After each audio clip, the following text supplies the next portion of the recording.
عندنا يا جماعة الشكل اللي قدامنا ده عبارة عن علبة بتاعت بشرة وجزء من الكريستال بتاعت العصير دي. نحن عملناها كده مع بعض، ودي هسي مصيدة بتاعت حشرات. طيب نوريك الطريقة بتاع صناعتها، بسيطة شديدة وما بتكلف أي حاجة، وبعدين ماشي عين الشتاء والناس بيقعدوا في البيوت والبعوض دي تزعجهم.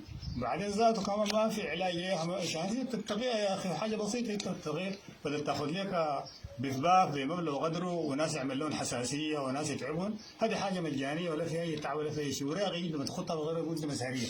هذا نوريك صناعتها سهله جدا، عباره عن الباغ بتاع البشره دي بقطعتها وطلع منها الغطايه وتقطعها هنا، وبعدين تجيب القزازه بتاعت المشروب دي تقطعها حسب ما انت داير، حسب اللي انت داير، تقطعها هنا تقطعها هنا عشان تطلع منها الصبابه دي.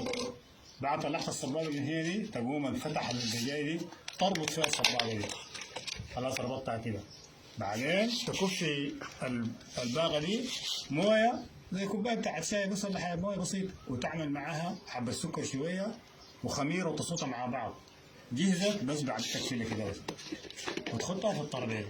البعوضة بتجي من هناك على الريحة بتاعت الخميرة دي بتجي داخلة جوا هنا، ما بتمرق تاني. مجرد ما دخلت جوا هنا بتلقاها طوالي هناك وقعت في المويه، كان دايرة تبيض كان دايرة تشرب، المهم بتموت.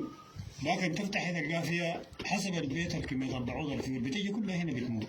يا جماعة دي عملية مختصرة جدا ما في أي حاجة، هذا شكل جميل. تعمل لك 2 3 واحدة في الشباك واحدة في الطرابيزة واحدة في راس الدولاب.